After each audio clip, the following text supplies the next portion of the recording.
Ενώ ο κόσμος ξυπνά, μια στρατιά από γίγαντες αλουμινίου εξαφανίζεται από τον ουρανό. Δεν είναι σύμπτωση. Το παγκόσμιο εμπόριο εξαρτάται από ένα δίκτυο που αναπνέει μόνο στο απόλυτο σκοτάδι. Ενώ κοιμάστε, ηλεκτρονικοί κολοσσοί μεταφέρουν τον παλμό της οικονομίας σε μια στρατηγική σιωπή, αποφεύγοντας την ημερήσια κίνηση για λόγους που οι περισσότεροι αγνοούν.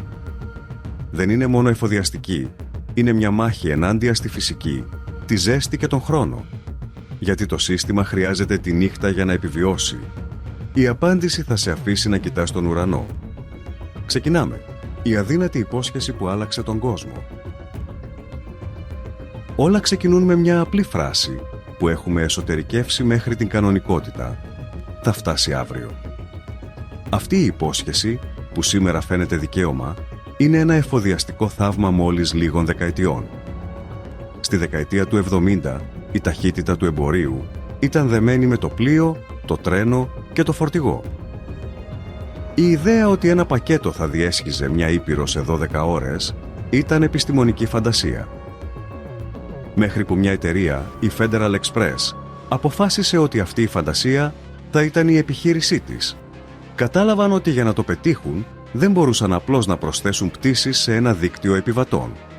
Έπρεπε να επανεφεύρουν τη γεωγραφία των μεταφορών από το μηδέν. Έτσι γεννήθηκε και τελειοποιήθηκε το μοντέλο Hub and Spoke ή κέντρο και ακτίνες. Φανταστείτε έναν τροχό ποδηλάτου. Ο κεντρικός άξονας είναι ένα τεράστιο αεροδρόμιο, το Hub, σχεδιασμένο αποκλειστικά για φορτίο. Οι ακτίνες είναι οι διαδρομές που συνδέουν αυτό το κέντρο με δεκάδες, μερικές φορές εκατοντάδες, μικρότερες πόλεις, τα spokes. Έτσι λειτουργεί η μαγεία, ή μάλλον η αδίστακτη μηχανική. Κατά τη διάρκεια όλης της ημέρας, χιλιάδες φορτηγά και βαν συλλέγουν πακέτα σε ολόκληρη τη χώρα. Όταν πέφτει το απόγευμα, αυτά τα πακέτα συγκλίνουν σε μεσαία αεροπλάνα που απογειώνονται από τις πόλεις τους και κατευθύνονται όχι στον τελικό τους προορισμό, αλλά στο hub. Όλα πετούν προς το ίδιο σημείο, στο ίδιο χρονικό παράθυρο. Ενώ ο κόσμος κοιμάται, σε αυτό το νευραλγικό κέντρο συμβαίνει το πραγματικό θαύμα. Εκατομμύρια πακέτα εκφορτώνονται, ταξινομούνται αυτόματα σε έναν λαβύρινθο από ημάντες που θυμίζει ταινία επιστημονικής φαντασίας και επανατοποθετούνται μέσα σε λίγες ώρες σε άλλα αεροπλάνα που όντως πάνε στην πόλη του τελικού προορισμού τους. Τα ξημερώματα, αυτά τα αεροπλάνα προσγειώνονται και το εμπόρευμα παραδίδεται. Γιατί αυτό το μπαλέτο είναι αδύνατο την ημέρα. Ο λόγος είναι ο χρόνος. Το μοντέλο απαιτεί όλη η διαδικασία συγκέντρωσης, ταξινόμησης και αναδιανομής να συμβαίνει σε ένα παράθυρο μεταξύ 6 και 8 ωρών. Αν προσπαθούσες να το κάνεις την ημέρα, θα προσέκρουες έναν ανυπέρβλητο τοίχο, την εναέρια και επίγεια συμφόρηση. Οι χρονικές θηρίδες, slots, σε σημαντικά αεροδρόμια είναι χρυσός, κατηλημμένες από πτήσεις επιβατών που είναι πιο κερδοφόρες ανακάθισμα. Οι ουρανοί είναι γεμάτοι, οι διαδρομές είναι πιο αργές λόγω των μοτίβων αναμονής και οι δρόμοι πρόσβασης στα αεροδρόμια είναι ένα πάρκινγκ. Μια καθυστέρηση μιας ώρας σε ένα μόνο spoke θα έσπαγε ολόκληρη την αλυσίδα, κάνοντας την υπόσχεση του αύριο να εξαφανιστεί. Η νύχτα, με τη λειτουργική της σιωπή, είναι ο λευκός καμβάς, όπου αυτή η πολύπλοκη εφοδιαστική ζωγραφική μπορεί να εκτελεστεί χωρίς παρεμβολές. Είναι η μόνη βάρδια εργασίας αρκετά μεγάλη, ήσυχη και προβλέψιμη για να ενορχιστρώσει ένα τέτοιο καθημερινό θαύμα. Το μπαλέτο του μεσονικτίου, ακραίος συγχρονισμός. Για να κατανοήσουμε την κλίμακα αυτής της ελεγχόμενης τρέλας, πρέπει να επισκεφθούμε έναν από τους κύριους ναούς της. Πάρτε το διεθνές αεροδρόμιο του Memphis, στο Τένεσσι, το παγκόσμιο Super Hub της FedEx. Μεταξύ 11 το βράδυ και 4 τα ξημερώματα, αυτό το μέρος πάβει να είναι αεροδρόμιο για να μεταμορφωθεί στην παλόμενη καρδιά ενός εφοδιαστικού θηρίου. Φανταστείτε τη σκηνή. Στο σκοτάδι, φωτισμένα από χιλιάδες φώτα νατρίου, δεκάδες αεροπλάνα, από μικρά φορτηγά μέχρι το κολοσιαίο Boeing 777, προσγειώνονται σε μια σχεδόν συνεχή ροή. Το καθένα έχει ένα παράθυρο άφιξης υπολογισμένο στο λεπτό. Στο έδαφος, μια στρατιά οχημάτων εξυπηρέτησης, ελκυστήρες πλατφόρμας, βιτιοφόρα καυσίμων, ομάδες εκφόρτωσης, κινείται με μια στρατιωτική χορογραφία για να εξυπηρετήσει κάθε αεροσκάφος σε βάρδιες που δεν υπερβαίνουν τα 45 λεπτά. Το πακέτο που έφτασε με ένα αεροπλάνο από το Σιάτλ εκφορτώνεται και τοποθετείται σε έναν μεταφορικό ημάντα που βυθίζεται σε ένα γιγαντιαίο κτίριο. Μέσα, ο ήχος είναι εκοφαντικός. Το τρίξιμο των ημάντων, το βουητό των κινητήρων, το συνεχές κλικ των σκάνερ λέιζερ. Εδώ, το αυτοματοποιημένο σύστημα ταξινόμησης, ένα έξυπνο πλέγμα ημάντων και εκτροπών, διαβάζει την ετικέτα καθενός από τα περισσότερα από 1,5 εκατομμύριο πακέτα που περνούν κάθε νύχτα. Με μια υπνοτική ακρίβεια, τα κατευθύνει προς έναν άλλο συγκεκριμένο ημάντα που θα τα μεταφέρει στο αεροπλάνο που θα απογειωθεί για την Μπόστον ή το Μαϊάμι ή το Λος Άντζελες. Η στατιστική είναι εκπληκτική. Στην ώρα αιχμής, αυτό το κέντρο μπορεί να επεξεργαστεί περισσότερα από 500.000 πακέτα σε 60 λεπτά. Στις στιγμές μέγιστης δραστηριότητας, ένα αεροπλάνο απογειώνεται ή προσγειώνεται κάθε 37 δευτερόλεπτα. Είναι ένας βιομηχανικός καρδιακός ρυθμός, αδύνατο να διατηρηθεί σε οποιαδήποτε άλλη στιγμή της ημέρας. Όλη αυτή η φρενήρης προσπάθεια έχει έναν μοναδικό στόχο, να κερδίσει λεπτά από την αυγή. Αυτή η περίοδος είναι γνωστή ως το κρίσιμο παράθυρο. Ξεκινά όταν το τελευταίο φορτηγό ημερήσιας διανομής φτάνει στο hub με τα πακέτα που συλλέχθηκαν εκείνο το απόγευμα και τελειώνει όταν το πρώτο αεροπλάνο του πρωινού απογειώνεται προς την πόλη προορισμού του, ώστε τα πακέτα να μπορούν να φορτωθούν στα πρωινά φορτηγά διανομής. Είναι ένα παράθυρο που δεν μπορεί να διευρυνθεί. Ο ήλιος, αδιάφορος για την εφοδιαστική, θα ανατείλει σε μια καθορισμένη ώρα. Επομένως, κάθε δευτερόλεπτο νυχτερινής λειτουργίας είναι ένας μη ανανεώσιμος πόρος. Ένα μηχανικό πρόβλημα, μια καταιγίδα, ένα ανθρώπινο λάθος, έχει ένα τεράστιο αποτέλεσμα ντόμινο. Το μπαλέτο του μεσονικτίου δεν είναι κομψό από τέχνη. Είναι ακριβές από απελπισμένη ανάγκη. Καθαρή ουρανή και άδειγοι δρόμοι. Η αποδοτικότητα χαρίζει ώρες. Αν το μοντέλο Hub and Spoke είναι το σχέδιο, η νύχτα παρέχει την πιο πολύτιμη πρώτη ύλη. Χώρο. Χώρο στον ουρανό και χώρο στην άσφαλτο. Κατά τη διάρκεια της ημέρας, το σύστημα ελέγχου εναέριας κυκλοφορίας βρίσκεται στα όρια της χωρητικότητάς του, διαχειριζόμενο χιλιάδες πτήσεις επιβατών που πρέπει να φτάσουν και να αναχωρήσουν σε εμπορικά ωράρια. Για ένα φορτηγό αεροπλάνο, αυτό μεταφράζεται σε διανύσματα αναμονής, έμεσες διαδρομές για διαχωρισμό από την κυκλοφορία και, το πιο δαπανηρό, καθυστερήσεις στο έδαφος εν αναμονή μιας θηρίδας για απογείωση ή ενός ελεύθερου διαδρόμου για προσγείωση. Κάθε λεπτό που ένα αεροπλάνο φορτίου με τους κινητήρες αναμένους είναι σταματημένο, καίει καύσιμο και καταβροχθίζει το περιθώριο κέρδους του φορτίου του. Τη νύχτα, το σκηνικό αλλάζει ριζικά. Ο κύριος όγκος του στόλου επιβατών είναι στο έδαφος. Οι ελεγκτές εναέριας κυκλοφορίας μπορούν να δώσουν στα φορτηγά αεροπλάνα απευθείας και βελτιστοποιημένες διαδρομές, συχνά σε πιο αποδοτικά υψόμετρα.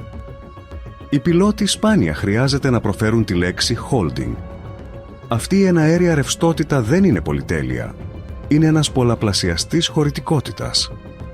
Ένα αεροπλάνο που πετά από το Μέμφις στη Νέα Υόρκη σε 3 ώρες και μισή αντί για 4, λόγω της έλλειψης συμφόρησης, μπορεί να κάνει ένα επιπλέον ταξίδι μετεπιστροφής την ίδια νύχτα ή να επιτρέψει στο παράθυρο ταξινόμησης στο έδαφος να είναι λίγο μεγαλύτερο. Είναι καθαρός χρόνος, κατασκευασμένος από το πουθενά, χαρισμένος από τη σιωπή των ουρανών. Αλλά η αποδοτικότητα δεν τελειώνει στον διάδρομο. Όταν ένα φορτηγό αεροπλάνο προσγειώνεται στις 2 τα ξημερώματα, τα φορτηγά που περιμένουν να παραλάβουν το φορτίο του βρίσκουν τους αυτοκινητόδρομους πρόσβασης στο αεροδρόμιο έρημους. Δεν υπάρχουν μποτιλιαρίσματα, δεν υπάρχουν έργα, δεν υπάρχει αργή κίνηση. Το εμπόρευμα μπορεί να ρέει από την κοιλιά του αεροπλάνου μέχρι ένα περιφερειακό κέντρο διανομής σε ένα κλάσμα του χρόνου που θα του έπαιρνε στις 5 το απόγευμα. Αυτός ο συγχρονισμός μεταξύ του καθαρού ουρανού και της άδειας γης είναι αυτό που συμπιέζει μια διαδικασία που, σε ημερήσιες συνθήκες, θα έπαιρνε τον διπλάσιο ή τριπλάσιο χρόνο σε αυτό το μαγικό παράθυρο των 6 έως 8 ώρων. Η νύχτα δεν είναι μόνο η βάρδια εργασίας. Είναι το μόνο πλαίσιο στο οποίο η παγκόσμια υποδομή μεταφορών λειτουργεί κοντά στη μέγιστη θεωρητική της ικανότητα, χωρίς το συνεχές φρένο της συμφόρησης. Η φυσική και η οικονομία συμμαχούν στο σκοτάδι. Η λειτουργία ενός στόλου αεροπλάνων είναι μία από τις πιο εντάσεως κεφαλαίου επιχειρήσεις στον κόσμο. Κάθε απογείωση είναι μια εξίσωση όπου το κόστος των καυσίμων, η συντήρηση, τα αεροδρομικά τέλη και η μισθή του πληρώματος έρχονται αντιμέτωποι με την τιμή που μπορεί να χρεωθεί για τη μεταφορά ενός τόνου φορτίου. Σε αυτό το παιχνίδι μικροσκοπικών περιθωρίων, η νύχτα προσφέρει δύο ισχυρούς και απρόσμενους συμμάχους: τους οικονομολόγους των αεροδρομίων και τους νόμους της φυσικής. Πρώτον, τα οικονομικά κίνητρα. Πολλά σημαντικά αεροδρόμια, έχοντας επίγνωση του ημερήσιου κορεσμού, προσφέρουν σημαντικά χαμηλότερα τέλη προσγείωσης και στάθμευσης κατά τη διάρκεια της νύχτας. Είναι ένας τρόπος προσέλκυσης επιχειρήσεων σε ώρες που, διαφορετικά, θα ήταν νεκρές. Επιπλέον, οι χρονικές θηρίδες slots, οι άδειες για απογείωση ή προσγείωση σε μια συγκεκριμένη στιγμή, είναι άφθονες και πολύ λιγότερο αμφισβητούμενες από ό,τι κατά τη διάρκεια της ημέρας. Για μια εταιρεία φορτίου που πραγματοποιεί εκατοντάδες πτήσεις κάθε νύχτα, αυτές οι συσσωρευμένες εκπτώσεις μεταφράζονται σε εξοικονομήσεις δεκάδων εκατομμυρίων δολαρίων ετησίως. Είναι μια έμεση επιδότηση που καθιστά βιώσιμη ολόκληρη τη λειτουργία.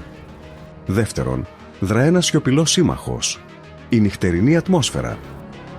Μετά τη δύση του ηλίου, η γη απελευθερώνει τη θερμότητα που συσσωρεύτηκε κατά τη διάρκεια της ημέρας. Ο αέρας κοντά στην επιφάνεια ψύχεται και κάνοντας το αυτό γίνεται πιο πυκνός.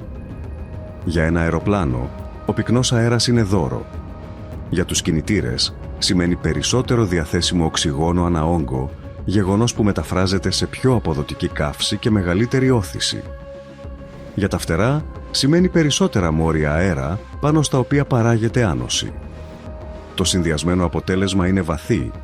Ένα φορτηγό αεροπλάνο μπορεί να απογειωθεί με περισσότερο βάρος σε έναν μικρότερο διάδρομο κατά τη διάρκεια της νύχτας από ό,τι στη ζέστη του μεσημεριού.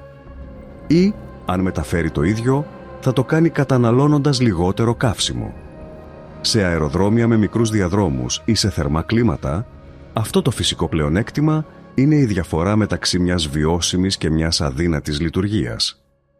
Η σύζευξη αυτών των παραγόντων, χαμηλότερο λειτουργικό κόστος και μεγαλύτερη πτυτική αποδοτικότητα, δημιουργεί έναν ενάρετο κύκλο που εδραιώνει την νυχτερινή κυριαρχία. Σε μια βιομηχανία, όπου το καύσιμο μπορεί να αντιπροσωπεύει περισσότερο από το 1/5 του συνολικού κόστους, όπου μια διακύμανση σεν στην τιμή της κυροζήνης μπορεί να εξαλείψει τα κέρδη ενός τριμήνου, αυτά τα πλεονεκτήματα δεν είναι οριακά. Οι ιδιοκτήτες του νυχτερινού αυτοκινητόδρομου. Αυτό το παγκόσμιο δίκτυο δεν συντηρείται μόνο του. Είναι η επικράτεια λίγων τιτάνων των οποίων οι στόλοι βάφουν με ίχνη τον νυχτερινό ουρανό. Στην κορυφή, με την άβρα ενός πρωτοπόρου που εφήρε τους κανόνες, βρίσκεται η FedEx. Το Super Hub της στο Memphis του Tennessee δεν είναι αεροδρόμιο, είναι ένας καθεδρικός ναός αφιερωμένος στη λατρεία της ταχύτητας. Κάθε νύχτα, περισσότερα από 150 ιδιόκτητα αεροπλάνα συγκλίνουν εκεί σε μια τέλεια χορογραφία. Με έναν στόλο που υπερβαίνει τα 700 αεροπλάνα, είναι κύριοι του εφοδιαστικού τους πεπρωμένου. Διακινούν κατά μέσο όρο 6.500.000 αποστολές κάθε μέρα και τα ετήσια έσοδά τους αγγίζουν τα 80 δισεκατομμύρια δολάρια. Το Memphis είναι ο εγκέφαλος, αλλά το αγκιακό τους δίκτυο φτάνει σε περισσότερες από 220 χώρες. Η κυριαρχία τους βασίζεται σε μια απλή προϋπόθεση: απόλυτος έλεγχος σε αεροπλάνα, πιλότους και hubs, για να εγγυηθούν ότι αυτή η υπόσχεση του πριν από τις 10 το πρωί είναι δόγμα, όχι πιθανότητα. Ο μεγάλος εγχώριος αντίπαλός της, η UPS, λειτουργεί με παρόμοια φιλοσοφία, αλλά σε ένα άλλο απόρθητο οχυρό, το Worldport στο Louisville του Κεντάκι. Εδώ, η κλίμακα προκαλεί τη φαντασία. Το κτίριο ταξινόμησής της είναι τόσο αχανές, που το σύστημα μεταφορικών ημάντων του, αν εκτινόταν, θα είχε μήκος πάνω από 350 χιλιόμετρα. Κάθε ώρα αιχμής επεξεργάζονται 416.000 πακέτα. Ο αριθμός δεν είναι λάθος. 416.000 κάθε 60 λεπτά. Με περίπου 300 πτήσεις καθημερινά συγκεντρωμένες στο νυχτερινό παράθυρο, η UPS είναι η άλλη σπονδυλική στήλη του αμερικανικού εμπορίου με μια αποδοτικότητα που αγγίζει το ρομποτικό. Διασχίζοντας τον Ατλαντικό, η παλόμενη καρδιά της Ευρώπης χτυπά στη Leipzig της Γερμανίας. Εδώ, η DHL, ο γίγαντας γερμανικής προέλευσης, έχει χτίσει το κύριο ευρωπαϊκό της hub. Η πιο αποκαλυπτική στατιστική της δεν είναι σε τόνους αλλά σε χρόνο. Στην κορύφωση της νύχτας, ένα αεροπλάνο απογειώνεται ή προσγειώνεται κάθε 90 δευτερόλεπτα. Η Leipzig είναι ο κρίσιμος κόμβος όπου διασταυρώνονται οι ροές της Ανατολικής και της Δυτικής Ευρώπης, συνδέοντας αγορές από το Λονδίνο μέχρι την Κωνσταντινούπολη με μια τευτονική ακρίβεια. Η DHL αποδεικνύει ότι το μοντέλο του νυχτερινού hub δεν είναι μια βορειοαμερικανική εκεντρικότητα, αλλά το παγκόσμιο πρότυπο για την εξπρές εφοδιαστική. Αλλά την τελευταία δεκαετία, ένας νέος θηρευτής μπήκε στη ζούγκλα, αλλάζοντας το οικοσύστημα από τα θεμέλια του, η Amazon Air. Σε αντίθεση με τους άλλους, η Amazon δεν γεννήθηκε ως αεροπορική εταιρεία. Γεννήθηκε ως ένας ψηφιακός κατάλογος με μια παθολογική αιμονή για την άμεση ικανοποίηση του πελάτη. Ο στόλος της, που ξεκίνησε με λίγα μισθωμένα αεροπλάνα το 2016, υπερβαίνει σήμερα τα 110 αεροπλάνα και δεν σταματά να μεγαλώνει. Το μοντέλο της είναι υβριδικό και επιθετικό, κατέχουν ορισμένα αεροπλάνα, νοικιάζουν άλλα και χρησιμοποιούν δικά τους hubs, όπως το γιγαντιαίο κέντρο στο Σινσινάτι, το οποίο μεγάλωσε κατά 68% σε όγκο σε μόλις 4 χρόνια. Το πιο ανατρεπτικό είναι η αλλαγή του μοτίβου της. Ενώ παλαιότερα πετούσαν περισσότερο την ημέρα για να συμπληρώνουν υπηρεσίες άλλων, τώρα σχεδόν 40%, τις 100 των λειτουργιών τους είναι νυχτερινές. Ο λόγος: η υπόσχεση Prime. Για να τηρήσουν τις παραδόσεις σε 1 ή 2 ημέρες, χρειάζονται το πακέτο να πηδά από το ένα κέντρο στο άλλο, ενώ ο πελάτης κοιμάται. Η Amazon δεν έχει απλώς ενσωματωθεί στον νυχτερινό αυτοκινητόδρομο. Προσθέτει ολόκληρες λωρίδες, πιέζοντας ώστε το αύριο να γίνει σήμερα, οι ανώνυμοι ήρωες της νυχτερινής βάρδιας. Πίσω από κάθε τέλεια προσγείωση στις 3 το πρωί, υπάρχει μια ανθρώπινη αλυσίδα που μάχεται ενάντια στη δική της βιολογία. Είναι οι ανώνυμοι ήρωες της νύχτας. Ο πιλότος που πίνει τον τρίτο του καφέ μπροστά από ένα φωτισμένο πάνελ σε μια σιωπηλή καμπίνα, η ελέγκτρια εναέριας κυκλοφορίας που καθοδηγεί 30 αεροπλάνα σε μια οθόνη ραντάρ στο σκοτάδι του πύργου της. Η τεχνικός που, με έμπειρα και κρύα χέρια, ελέγχει έναν αισθητήρα στην ύπαιθρο σε έναν έρημο διάδρομο. Ο ταξινομητής που φορτώνει κουτιά για 8 ώρες στον εκοφαντικό θόρυβο του hub. Η κύρια πρόκλησή τους δεν είναι η τεχνική πολυπλοκότητα, αλλά ένας αρχαίγονος εχθρός, το βιολογικό ρολόι. Κάθε κύτταρο του σώματός τους ουρλιάζει ότι θα έπρεπε να κοιμούνται.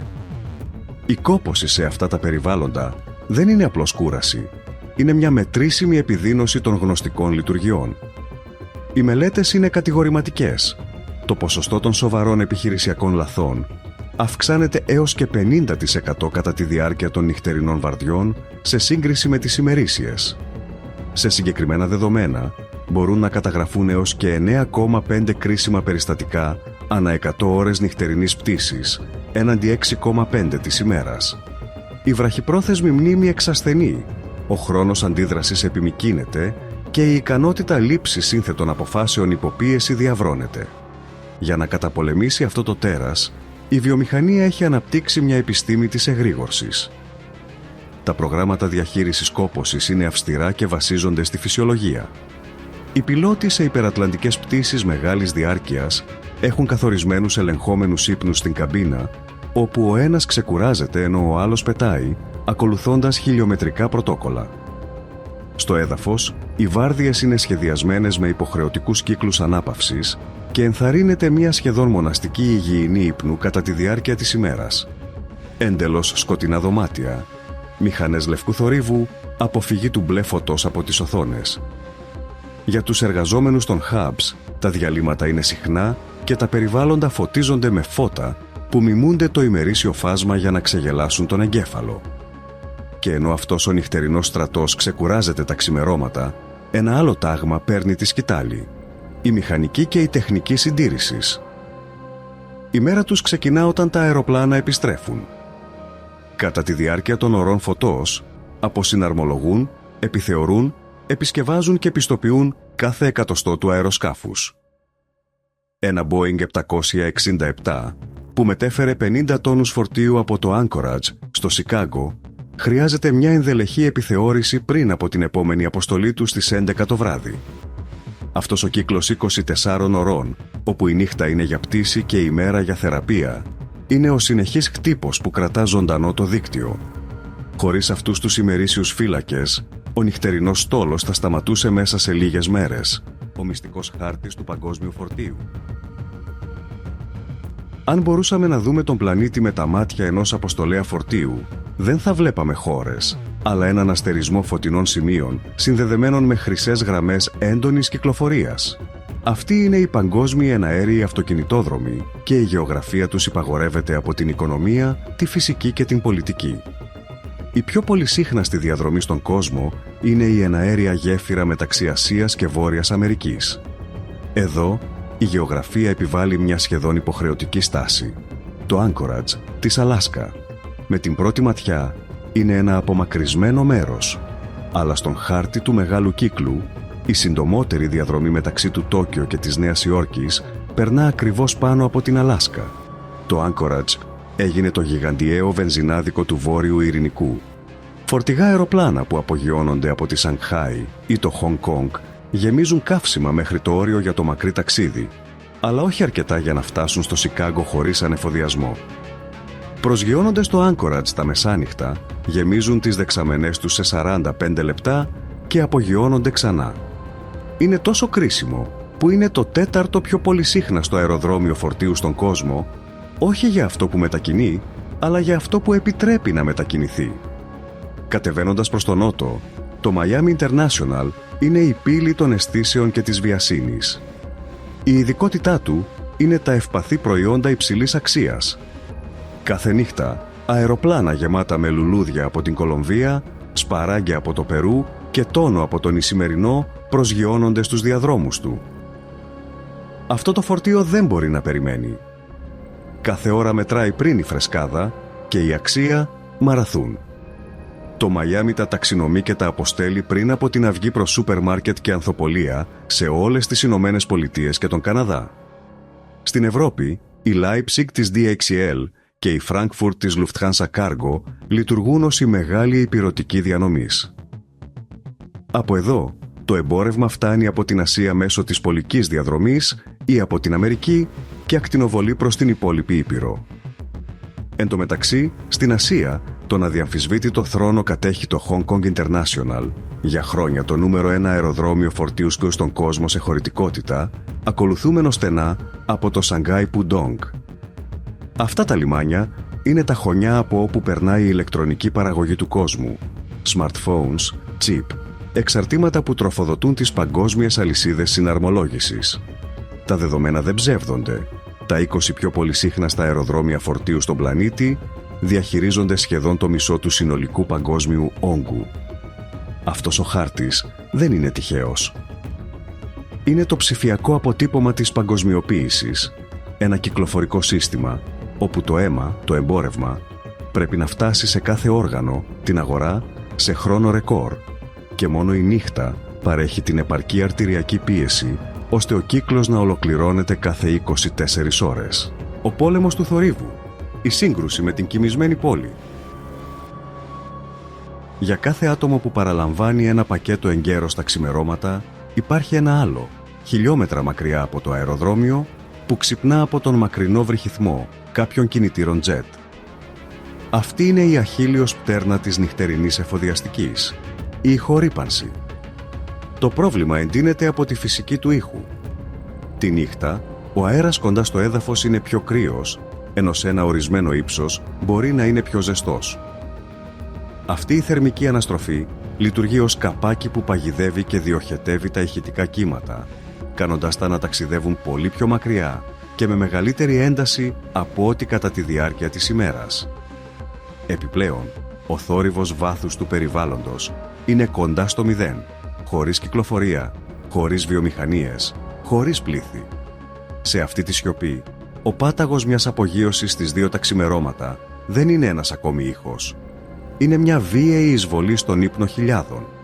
Αυτή η μάχη έχει πυροδοτήσει έναν ρυθμιστικό πόλεμο με 2 ξεκάθαρα μέτωπα. Στην Ευρώπη, η περιβαλλοντική ευαισθησία και το δικαίωμα στην ανάπαυση αποτελούν προτεραιότητα. Αεροδρόμια όπως της Φραγκφουρτ έχουν αυστηρές απαγορεύσεις λειτουργίας μεταξύ 11 το βράδυ και 5 το πρωί. Στις κάτω χώρες, η κυβέρνηση προσπάθησε να μειώσει τις νυχτερινές πτήσεις στο αεροδρόμιο Άμστερνταμ Σκίφολ από 32.000 σε 27.000 ετησίως, ένα μέτρο που προκάλεσε επίσημη διπλωματική διαμαρτυρία από την κυβέρνηση των Ηνωμένων Πολιτειών, υποστηρίζοντας ότι θα στραγγάλιζε το υπερατλαντικό εμπόριο. Για την Ευρώπη, είναι μια εξίσωση ποιότητας ζωής έναντι οικονομικής αποδοτικότητας. Στην άλλη πλευρά του ωκεανού, στις Ηνωμένες Πολιτείες, η φιλοσοφία ήταν παραδοσιακά πιο χαλαρή, δίνοντας προτεραιότητα στο εμπόριο. Η FAA ρυθμίζει τα επίπεδα θορύβου, αλλά σπάνια απαγορεύει τις λειτουργίες. Ωστόσο, η κοινωνική δυσαρέσκεια είναι τεράστια. Στο Chicago O'Hare, ένα μόνο έτος προκάλεσε 3,7 εκατομμύρια καταγεγραμμένες καταγγελίες για θόρυβο. Η πίεση των κοινοτήτων αναγκάζει σε αλλαγές, ο παλμός της παγκόσμιας οικονομίας και ό,τι χάνει η ημέρα. Τελικά, τα παγκόσμια νούμερα μας δείχνουν την πραγματική εμβέλεια αυτού του νυχτερινού παλμού. Κάθε χρόνο, περισσότερα από 65 εκατομμύρια τόνους φορτίου διασχίζουν τους ουρανούς. Η αξία αυτού του εμπορεύματος υπερβαίνει τα 6 τρισεκατομμύρια δολάρια, αντιπροσωπεύοντας περίπου το 35% της συνολικής αξίας του παγκόσμιου εμπορίου, παρά το γεγονός ότι είναι λιγότερο από το 1% σε όγκο. Αυτό μας λέει κάτι κρίσιμο. Αυτό που πετάει είναι το πολύτιμο, το επίγον, αυτό που δεν μπορεί να περιμένει. Φανταστείτε για μια στιγμή ότι αυτό το δίκτυο σταματά, μόνο για 24 ώρες. Οι συνέπειες θα ήταν μια άμεση αλυσιδωτή αντίδραση. Τα φαρμακεία και τα νοσοκομεία θα άρχιζαν να παρατηρούν την έλλειψη εξειδικευμένων φαρμάκων, αντιδραστηρίων για εξετάσεις και ιατρικών εξαρτημάτων. Οι γραμμές παραγωγής αυτοκινήτων, τηλεφώνων και υπολογιστών σε διαφορετικές υπήρους θα σταματούσαν λόγω της έλλειψης ενός και μόνο κρίσιμου εξαρτήματος που δεν έφτασε ακριβώς την ώρα. Τα λιμάνια θα άρχιζαν να συσσωρεύουν εμπορευματοκιβώτια, των οποίων το επίγον περιεχόμενο δεν μπόρεσε να πηδήξει την ουρά αεροπορικός. Το ηλεκτρονικό εμπόριο θα έμπαινε σε κρίση εμπιστοσύνης με εκατομμύρια ανεκπλήρωτες υποσχέσεις παράδοσης. Σε 72 ώρες, η αίσθηση έλλειψης και διαταραχής θα ήταν παγκόσμια. Αυτό το δίκτυο δεν είναι μια υπηρεσία πολυτελείας, είναι το κεντρικό νευρικό σύστημα της σύγχρονης οικονομίας και ο παλμός του είναι αμετάκλητα νυχτερινός. Το συμπέρασμα είναι αδιαμφισβήτητο. Τα φορτηγά αεροπλάνα δεν πετούν τη νύχτα από καπρίτσιο ούτε για ένα απλό ανταγωνιστικό πλεονέκτημα. Το κάνουν επειδή η ημέρα δεν έχει χωρητικότητα για αυτά. Η ημέρα στερείται του σιωπηλού και συνεχούς χρόνου που απαιτείται για τη χορογραφία του hub. Στερείται του εναέριου και επίγειου χώρου χωρίς συμφόρηση. Στερείται της φυσικής και οικονομικής αποδοτικότητας. Η συλλογική μας απέτηση για αμεσότητα έχει δημιουργήσει ένα τέρας ακρίβειας που μπορεί να τραφεί μόνο στο σκοτάδι. Η νύχτα, επομένως, έχει πάψει να είναι μια περίοδος ανάπαυσης για τον κόσμο. Έχει γίνει η πιο σημαντική βάρδια εργασίας, η βάρδια όπου χτίζεται το αύριο, κυριολεκτικά, πακέτο προς πακέτο, ενώ ο πλανήτης, στο μεγαλύτερο μέρος του κοιμάται. Είναι το απόλυτο παράδοξο της εποχής μας. Για να ζούμε σε έναν κόσμο εκθαμβωτικής αμεσότητας, εξαρτώμαστε πλήρως από ό,τι συμβαίνει όταν δεν μπορούμε να δούμε. Την επόμενη φορά που θα ακούσετε, από μακριά, τον υπόκοφο βρυχυθμό ενός αεροπλάνου μέσα στη νύχτα, δεν θα είναι πλέον ένας τυχαίος θόρυβος. Θα είναι ο ήχος ενός γραναζιού στην πιο περίπλοκη μηχανή που κατασκευάστηκε ποτέ. Μια μηχανή που κινεί τον κόσμο ενώ εσείς ξεκουράζεστε. είχατε σταματήσει να σκεφτείτε την κλίμακα αυτού του παράλληλου συστήματος.